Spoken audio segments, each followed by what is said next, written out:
আল্লাহর অন্তরঙ্গ বন্ধু হলো পয়গম্বর ইব্রাহিম আলাইহিস সালাতু ওয়াস সালাম। পরীক্ষা কম হয়েছে না বেশি হয়েছে? জোরে বলুন না। বয়স্কর সময় অধিক বয়স, যে সময় সন্তান পায় না, এই বয়সে সন্তান দিয়েছেন। আল্লাহ বলেছেন সন্তান যখন হাঁটা শুরু করেছে কুরবানি দেও। কি করো? আপনি পারবেন সন্তান কুরবানি দিতে? আমরা কুরবানি গরু দিতে পারি না। লাখ লাখ টাকার মালিক, কুরবানির আগে কুরবানি দিবেন না ভাই সাহেব? না, টেকা নাই, হাতও টেকা নাই, কথা সঠিক, কিন্তু উত্তরা ব্যাংক টেকার কোনো অভাব নাই। জোরে বলুন না। প্রত্যেকটা সমাজে যদি প্রত্যেকটা সমাজের প্রায় অধিকাংশ মানুষের উপর কুরবানি ওয়াজিব, কিন্তু সবাই কুরবানি দেয় না। আমরা এমন ঈমানদার, নিজের গরুটা পশুটা আল্লাহর রাস্তায় কুরবানি দিতে পারি না। আর পয়গম্বর ইব্রাহিমকে আল্লাহ বলেছেন নিজের সন্তানকে কুরবানি দেওয়ার জন্য। পরীক্ষা না? পরীক্ষা না? পয়গম্বর ইব্রাহিম সন্তানকে জিজ্ঞেস করেন, ওরে বাবা, আল্লাহ আমাকে স্বপ্নে আমাকে জানিয়ে দিয়েছেন তোমাকে কুরবানি করার জন্য, তোমার মতামত কি? তোমার মতামত? আমরা বাচ্চারা বলেন তোমার মাথা খারাপ হয়ে গেছে, তুমি বাপ আর আমার কুরবানি দিলাই, মাথা খারাপ হয়ে গেছে, পাগল, পাপনা দেওয়া দরকার। ঠিক না বেটি? যেমন বাবা তেমন সন্তান, লাইক ফাদার লাইক সান। কারণ বাবা যেমন সন্তানও তেমন হয়। ইব্রাহিম আলাইহিস সালাতু ওয়াস সালামের সন্তান ইসমাঈল আলাইহিস সালাতু ওয়াস সালাম বললেন, আল্লাহ পবিত্র কুরআনের ভাষায় বলেন, ইয়া আবাতি ইফআল মা তুমার সাতাজিদুনি ইনশাআল্লাহু মিনাস সাবিরিন।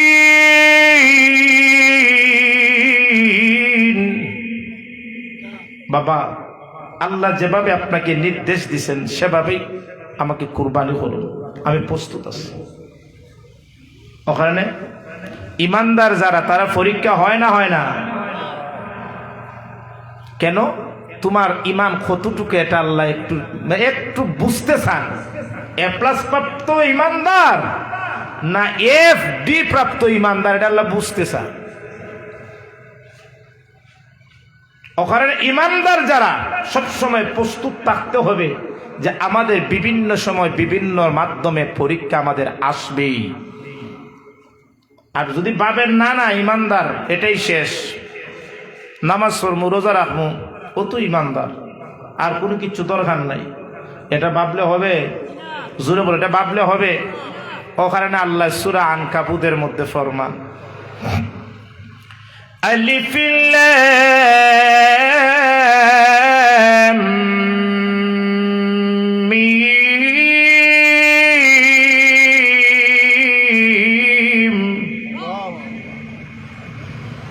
আহাসিবান নাসু আন ইউতরাকু আন ইয়াকুলু আমান্না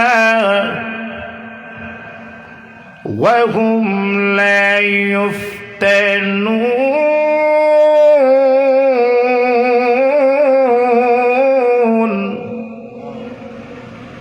আল্লাহ ফরমান, আহাসিবান নাস, মানুষকে ধারণা করি আইয়াকুলু আমান্না,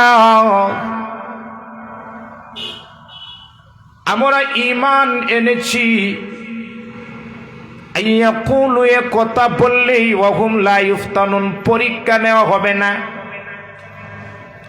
মানুষকে এই কথা ধারণা করি আমরা ঈমান এনেছি, আর তাদের পরীক্ষা নেওয়া হবে না, তাদেরকে ছেড়ে দেওয়া হবে। এটা কি মানুষ ধারণা করে? আল্লাহ বলেন না, এমন ধারণা করলে তুমি ইমানদার আর পরীক্ষা দেওয়া হবে না, তোমাদেরকে ছেড়ে দেওয়া হবে না। তার মানে কি, ইমানদার যারা তারা পরীক্ষা হবে না? হবে না? জোরে বলেন, হবে না? হবে না? ও কারণে আল্লাহ বলে লাইউতুরাকু আইয়াকুলু আমান্না ওয়া হুম লা ইফতানুন। মানুষ কি এই কথা ধারণা করে আমরা ঈমান আনছি, পরীক্ষা ছাড়া আল্লাহ তাদেরকে ছেড়ে দিবেন? আল্লাহ বলেন না, এমন ধারণা ঠিক না। আল্লাহ বলেন ওয়ালাকাদ ফাতান্নাল্লাযীনা মিন ক্বাবলিহিম, আমি আল্লাহ এর পূর্বে অসংখ্য অগণিত জাতিকে, ব্যক্তিকে, ঈমানদারদেরকে আমি আল্লাহ পরীক্ষা নিয়েছি বিভিন্ন মাধ্যমে আমি আল্লাহ ঈমানদারদেরকে পরীক্ষা নিয়েছি। কেন? আল্লাহ বলেন ফালাইয়ালামান্নাল্লাহুল্লাযীনা সাদাকু,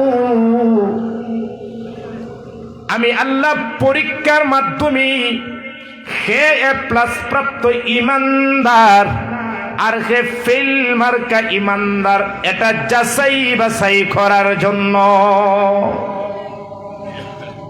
এই আয়াত দ্বারা বোঝা গেল ঈমানদার যারা তাদের পরীক্ষা আসবে, তাদের পরীক্ষা হবেই।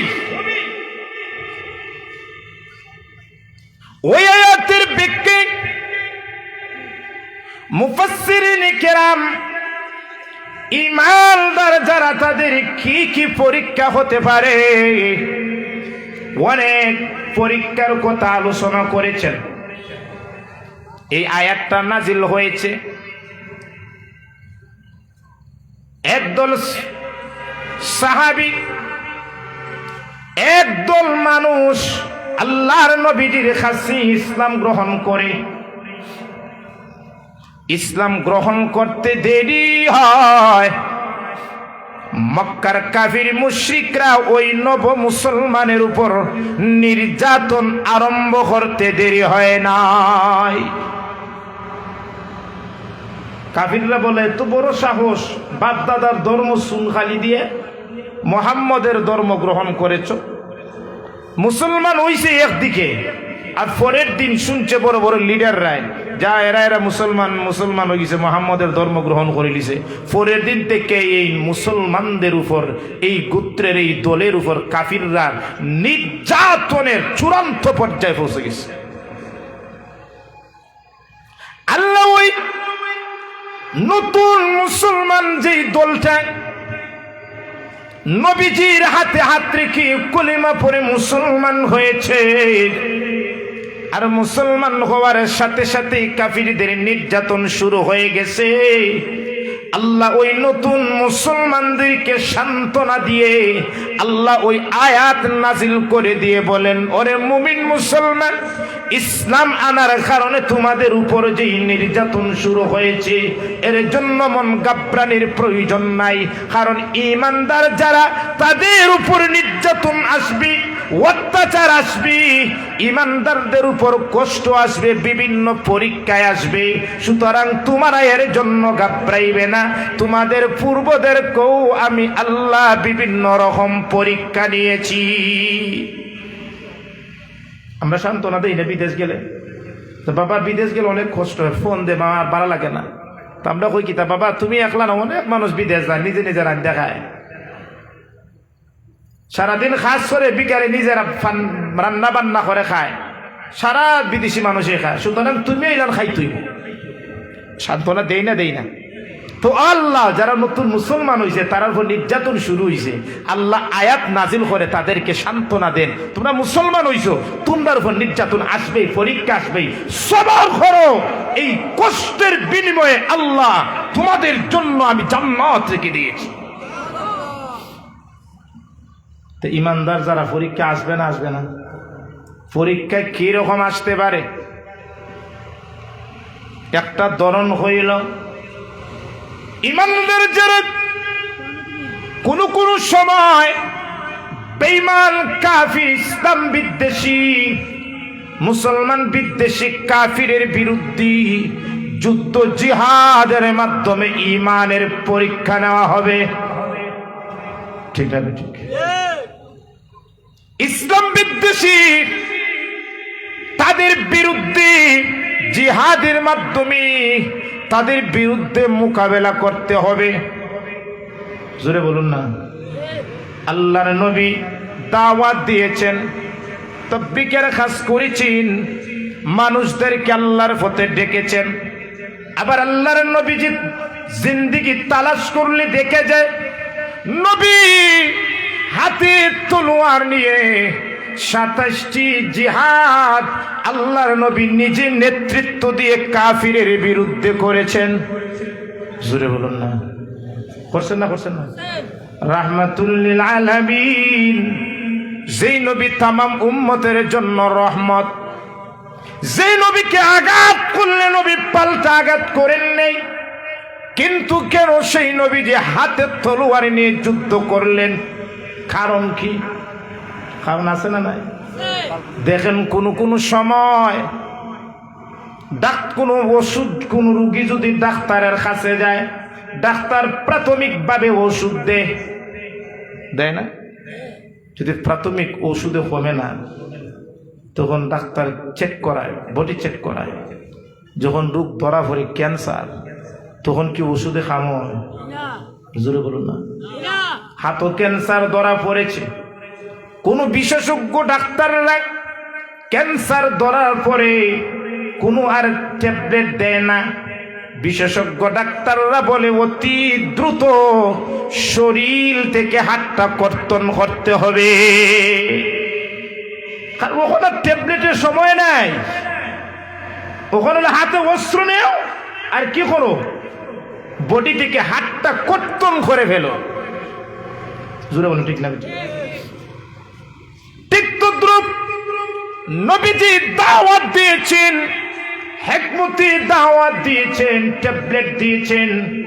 যখন দেখেন মক্কার মুশরিকরা এই দাওয়াতি গ্রহণ না করে উল্টা আরো শত্রুতা পোষণ করে, নির্যাতন করে, তখন আল্লাহর নবী দেখছেন এই সমাজকে যদি এই সমস্ত সন্ত্রাসীদের হাত থেকে এই সমাজকে রক্ষা করতে হয়, আর অ্যান্টিবায়োটিক নাপাকাম হবে না, এখন হাতে অস্ত্র নিতে হবে। সারা সমাজটাকে রক্ষার জন্য প্রয়োজন সমাজ থেকে ২-৪টা সন্ত্রাসীদেরকে কতল করতে হবে। এটার নাম জিহাদ। এটার নাম কি? জিহাদ। রাস্তায় ডাকাত মানুষ হত্যা করলে তার নিন্দা করে থানায় জিডি হয়। আর কোন বিশেষজ্ঞ ডাক্তার যদি কোন ক্যান্সার রোগীকে যদি তরবারির মাধ্যমে, চাকুর মাধ্যমে হাতটাকে শরীর থেকে কেটে ফেলে, মানুষ ওই ডাক্তারের প্রশংসা করে। জোরে বলুন না। ডাকাই তো হাত তরবারি দিয়ে মানুষ কাটে, আর ডাক্তারও শরীর থেকে হাত কাটিয়ে ফেলায়। অস্ত্র তো দুয়ারেই, কিন্তু একজনের প্রশংসা করে আর একজনের নিন্দা গায়। কেন? কারণ ডাকাই হত্যা করে তার যে উদ্দেশ্য, আর ডাক্তার যে অপারেশন করে তার সমস্ত বডিটাকে ক্যান্সার মুক্ত করার জন্য দুই উদ্দেশ্য কি ঠিক? ঠিক নেই। সন্ত্রাসের এক উদ্দেশ্য আর ডাক্তারের আর এক উদ্দেশ্য। সন্ত্রাসের উদ্দেশ্য হইল সমাজ দেশটাকে ফিতনা ফসাদে ভরে দেওয়া, আর ডাক্তারের উদ্দেশ্য হইল সমস্ত বডিটারে ক্যান্সার মুক্ত করা। জিহাদ হলো সমস্ত পৃথিবী থেকে, সমাজ থেকে সন্ত্রাস দমনের সবচেয়ে বড় হাতিয়ার হইল জিহাদ।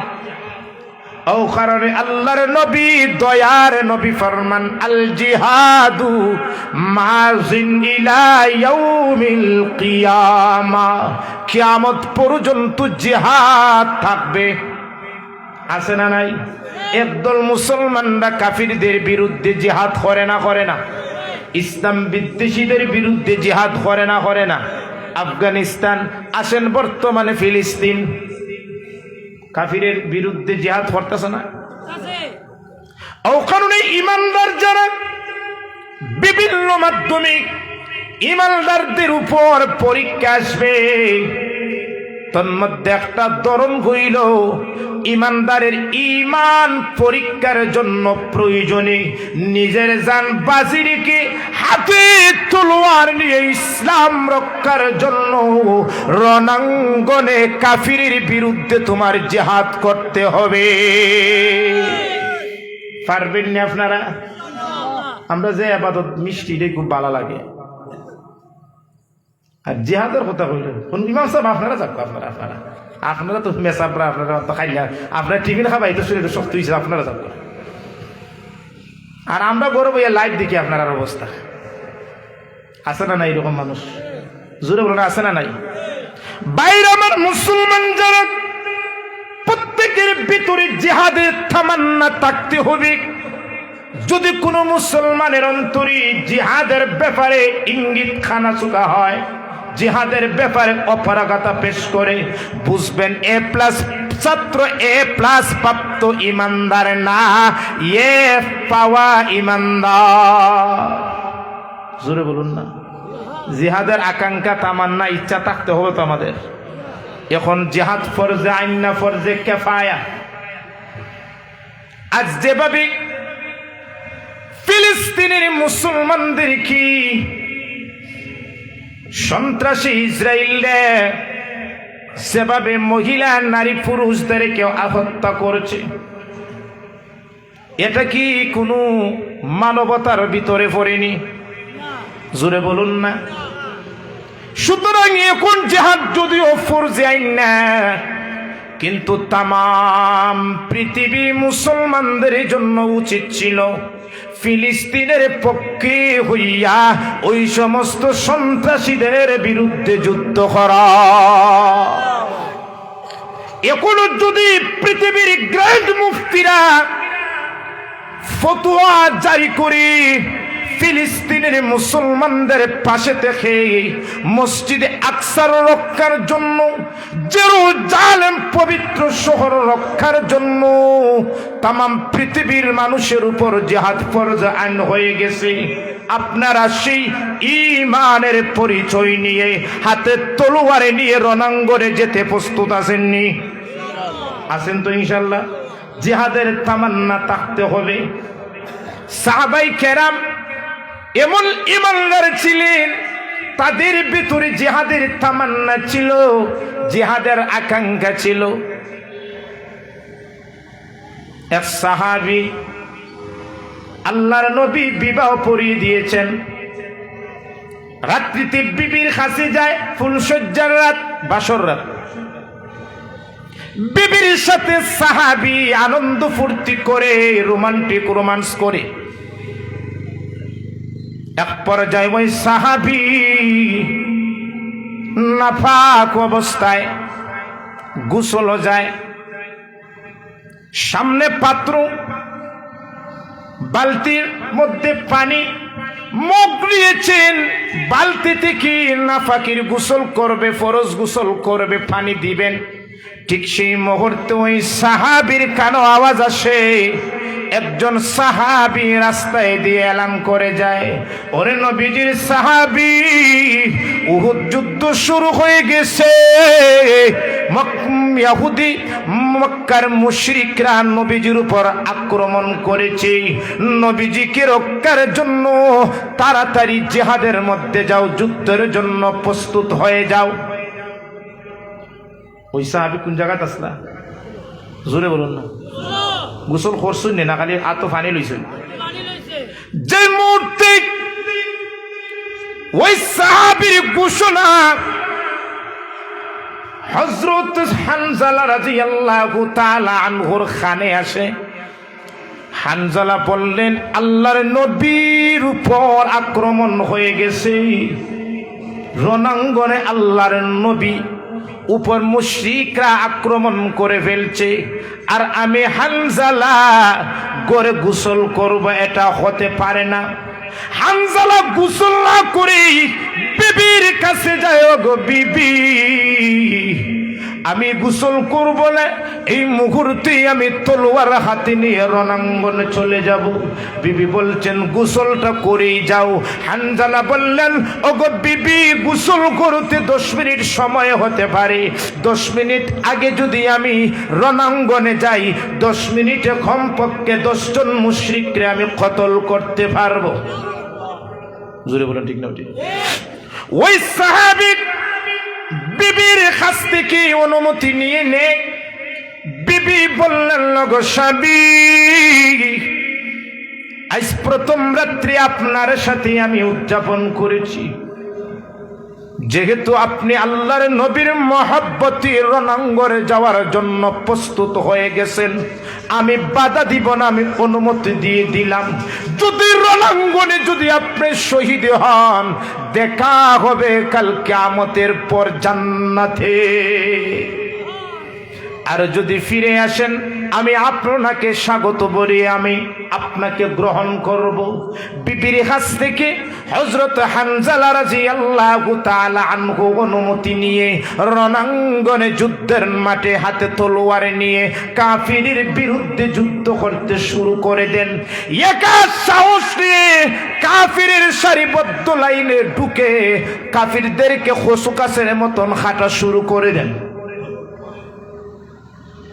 এই যুদ্ধের সেনাপতি ছিলেন আবু সুফিয়ান, তখনও মুসলমান হন নাই। ওই হযরত হানজালা রাদিয়াল্লাহু তাআলা আনহু ঠিক করলেন, অ্যাটাক করার নিয়ত করলেন আবু সুফিয়ানকে। যে মুহূর্তে আবু সুফিয়ানকে অ্যাটাক করবেন, পিছন থেকে এক মুশরিক এসে হযরত হানজালা রাদিয়াল্লাহু তাআলা আনহুকে তলোয়ারের আঘাতে উনি সাথে সাথে শাহাদাত বরণ করে শহীদ হয়ে গেলেন। যুদ্ধ শেষ।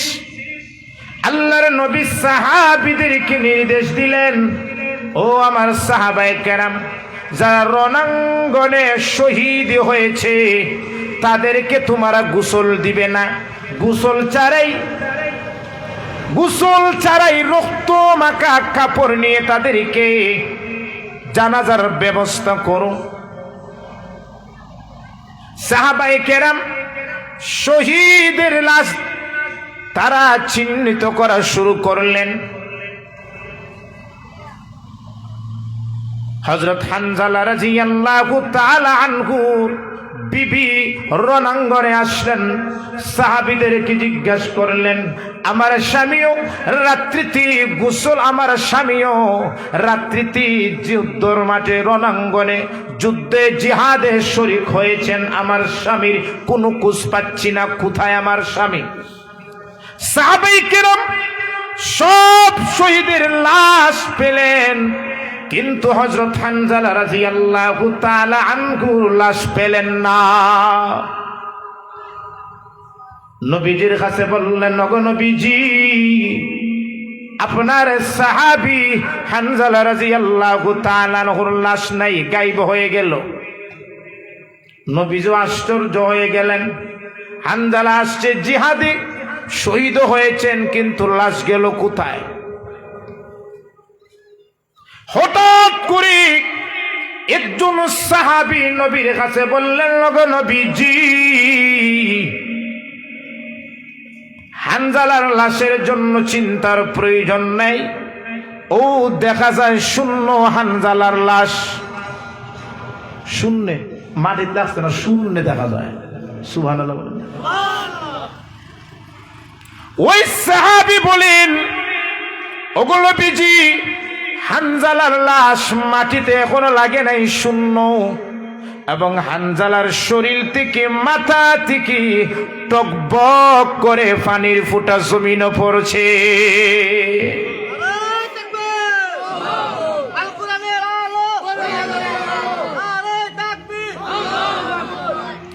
সাহাবায়ে কেরাম বললেন, ওগো নবীজি, বুঝলাম না সব শুহাদাদের লাশ জমিনে, কিন্তু আপনার হানজালার লাশ উপরে, শরীর থেকে টকবক করে পানি পড়তেছে।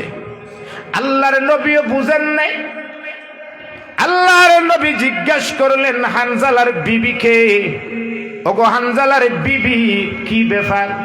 বিবি বললেন, ওগো নবীজি, আমার স্বামীর উপর ফরজ গোসল ওয়াজিব ফরজ হয়েছিল, কিন্তু স্বামী আমার গোসল যান ঠিক, কিন্তু জিহাদের কথা শুনে আমার স্বামী আর ফরজ নাপাকির গোসল করেন নাই। নাপাক অবস্থায় যুদ্ধের মাঠে এসেছেন, জিহাদ করে করে মাটি শাহাদত বরণ করেছেন নাপাক অবস্থায়। আল্লাহর নবী বুঝে ফেলেছেন। এইদিকে জিবরাইল আলাইহিস সালাতু ওয়াস সালাম বললেন, ওগো নবীজি, আপনার সাহাবী হানজালা ছিল নাপাক অবস্থায়, শাহাদত বরণ করেছে, সুতরাং এই নাপাক অবস্থায় যেহেতু শাহাদত বরণ করেছেন, আল্লাহর নিজ দায়িত্বে ফেরেশতাদের মাধ্যমে আকাশে হানজালার গোসলের ব্যবস্থা করে দিয়েছে।